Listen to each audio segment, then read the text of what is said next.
ngo hari ikaze unkurikiranye aka kanya ngo nugende udakanze subscribe kuri YouTube channel yanyu y'Abanyarwanda ikomeza kugenda ibagezaho amakuru umunsi ku wundi. Kandi kakanya tuba tugiye kuganira kuri show busy ndetse entertainment uburyo igenda ikoramo. Uyu munsi rero turaganira ku basore bagera muri batatu harimo muzi nka Nyaxo, umuzi nka Pattino ndetse na Kiramani muri rusange. Abasore rero bagize gutya bakora agatendo ndetse bagakorera Abanyarwanda ndetse n'abandi bantu benshi cyane bagenda bakurikirana sinema zabo. Mbere kuri ku musore muzi nka Pattino murabizi ko yabanje gukora Pattino comedy yakundwa n'abantu benshi kugeza n'igihe bamugereranyaga akaza ku mwanya wa mbere bavuga ko arinzi abakomedi benshi cyane. Ubwo bavuga bakundaga gufatanya Nyaxo bakamugeranya na Pattino ariko wareba abantu bahaye amajwi menshi ugasanga amajwi bayahaye umusore Pattino. Ariko byavuzwe ko ngo yaje gufata ibintu byo akabivangamo n'ubucucu ndetse n'ubugoryi bwinshi cyane ibintu bye bigasubira inyuma. Uwo ndavuga Pattino kugeza ubwo asigaye agira views munsi y'ibihumbi 10 ku muntu wagiraga miliyoni views, ariko kubera ubugoryi no kuvangavanga ibintu ngo byatumye ajya down muri viewership ndetse abafana biwe bamutera ishobora mwanga kuko yazanye ibintu bidasobanutse, ushaka kuvanga ibintu bitagira isukari cyangwa se bitaryoshye no kuvangavanga ibintu nta mitekerereze irimo muri script uba wakoze content zofu ndetse n'ibindi bigiye bitaryoheye Abanyarwanda. Abanyarwanda nibo bantu bambere bakunda ibintu byinshi kandi byiza. Iyo wakoze byiza baragushima, iyo wakoze bibi barakugaya. Ahangaha ni nako byagendekeye umusore Pattino ubwo yisangaga yasubiye hasi cyane muri viewership. Duhita dusimbukira ku musore muzi nka Nyaxo. Nyaxo rero nawe yinjiye muri sinema ava muri comedy ubwo yatangiye gukora filime yitwa The Hero, ndetse abantu benshi muri commentaire batangiye kubaza ngo ese Nyaxo nta kuzongera gukina comedy. Uyu musore muzi nk'umunyarwenya cyane ko ari we muntu wa mbere utegura mu gihugu cy'u Rwanda muri comedy kuko azana agashya hajyaho kandi ukurikije n'uwo navuze mbere Pattino wagiye uvangavanga ibintu comedy akazigira nk'inkinamico, sinema akazigira nk'inkinamico akazana ubugoryi cyane. Nyaxo rero yatangiye filime yitwa The Hero cyangwa se serie yitwa The Hero ubwo ageze kuri episode ya 4 ayisohora iyo filime. Gusa ukurikije na filime tureba kuri Pattino ureba ko iyo filime isobanutse cyane kirimo abantu nta nakajagari kaba karimo cyangwa se ubugoryi bwinshi cyane. Kubera ko ibintu Pattino cyangwa se Nyaxo akina bibaho, ariko Pattino buri ibintu akina akenshi ashyiramo montage ariko zitana ryoshye kuko uzareba filime irimo montage akenshi kurura abantu, ariko ari ushyiramo montage abantu akabona ko ari ubugoryi washatse gukora. Abantu badahinduka bamwe bahoraho filime ku bantu bamwe nta gashya.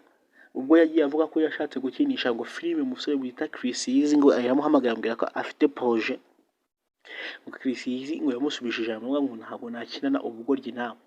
Ariko Pattino yitajya gukora ikiganiro kuri channel yitwa Peace TV icisha amakuru, abazwa n'umwe mu basore biwe bavukana cyangwa se umwe mu mukuru we bavukana, nashatse kuvuga izina ryiwe niba mukoresheje icyo kiganiro nk'umunyamakuru gusa avuga ko ngo Chris Yizi ndetse na boss we Junior Giti ngari indyarya. Ibyo ngibyo tukabibazaho Chris Yizi rero akomeza kugenda avuga ko ibyo ngibyo nta kintu abiziho cyane ko iyo umuntu ashatse kuzana ubugoryi agomba kukazira. Ngo buriya ngo Pattino yazize ubugoryi bwe no ko yasubiye inyuma kudategura kuba Abanyarwanda ibintu bibishye, kandi nta munyarwanda rwose wakurebera ibintu bibishye uko wabimuha uko ariko kose. Tubona ko umusore Nyaxo rero yabashijwe kuri no filime arimo arakora The Hero, avuga ko igitekerezo ari bo bakigize ariko ko yafite intego yo kuzakira filime. Gusa ukurikije no filime ya Nyaxo ubona ko iryoshye n'izindi serie tugenda tureba, irimo abakobwa beza, ababyeyi beza, inzu nziza zitari akajagari, agaragaza impande zombi umukene n'umukene. Ni filime y'intwari koko.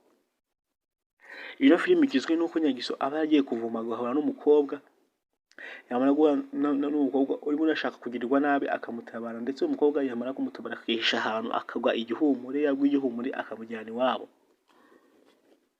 Ndetse ngo uwo mukobwa biba byaratewe n'umuryango wiwe ushaka kwiyamamaza ndetse ushaka gutanga ruswa, none umukobwa akaza kubyumva papa ari kubyigamba akamubwira ngo nakuremo kandidatire yiwe, umusaza akabyanga akabibwira umugore we ari nawe ubyara mu mabura umukobwa witwa Nobera muri ya filime, agatanga igitekerezo cyo kuba yashimutwa uwo mukobwa wiwe, none yamara kumushimuta nakubwiye ngo nibwo Nyaxo amutabara akamujyana iwabo. Gusa umukobwa aza gukanguka, ariko mbere yaho Nyaxo aza kubwira inshuti yitwa Pazo ikamugambanira bakayiha amafaranga menshi, ni nayo itanga amakuru ko umukobwa ari kwa Nyaxo.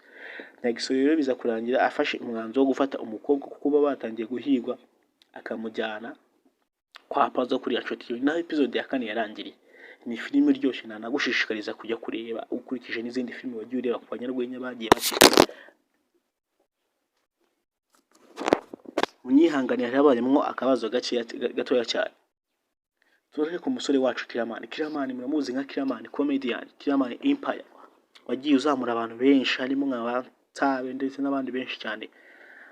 Ubwo yashidukaga yigaruriye sinema yo mu Rwanda nk'umuntu watangiye ari umukozi w'abantu nta jambo afite, akenshi ngo ko yabatwazaga kugira ngo nawe abe ko yagaragara muri iyo filime cyangwa se yabona igitungo umuryango we. Ubu ngubu niwe witwa boss cyangwa se umugabo wakoze entertainment, akagenda ashamwa abantu benshi cyane, agafata ibintu akabikura ku rwego rumwe akabishyira ku rundi rwego. Ubwo yagendaga ahamagara abakomedian benshi cyane, agahita afasha uwo bita nka Mitsutsu, agafasha uwo bita nka Kisabi, agafasha uwo bita nka Aisha ndetse na Nyambo, bagashiduka filime nyarwanda bayikuye ku rwego rumwe bakarushyira ku yindi, ndetse ukurikiye na viewership agira ubona ko ari umuntu ujya dabona. Ahubwo akomeza kubabwira ngo bamwitege uko arazana dushya cyane, haba kuri channel yitwa Big Mind, haba kuri channel yabo ya team yitwa Big Mind Munyihanganire, na channel yitwa Kiramani Empire, ndetse n'izindi agenda agaragaramo muri filime nyinshi cyane. Umuntu akora umuntu wazanye impinduka muri sinema kandi mu gihe gitoya cyane, ubwo yari umukozi ashiduka yirigaruriye ibintu byinshi cyane. Ndakubwiye ngo wowe nkurikiranye aka kanya niyihe nama rero wagira abantu ba star, cyane cyane nk'umusore wacu Pattino yatanze byishimo ubwo yagendaga azana ibintu byinshi by'ubugengo, burara, gukinisha ihene muri filime n'ubundi buntu byo kwambara bugisa, burara mu bukwe, ibintu nk'ibyo byaragiye bikundwa n'abantu benshi. Ajya mu ishyamba, yigaragura mu ishyamba, akora ibintu by'igisirikare, biragenda birakundwa, birebwa n'abanyarwanda, ndetse Pattino bimushyira ku mwanya wa mbere. Ariko mu kanya ngo guhimbye yisanze atagikunzwe n'abanyarwanda benshi, n'ababireba mvuga ko ari ukubura uko bagira, cyane cyane ko ari gupfa kureba kuko ntawe uyireba ngo ayirangize.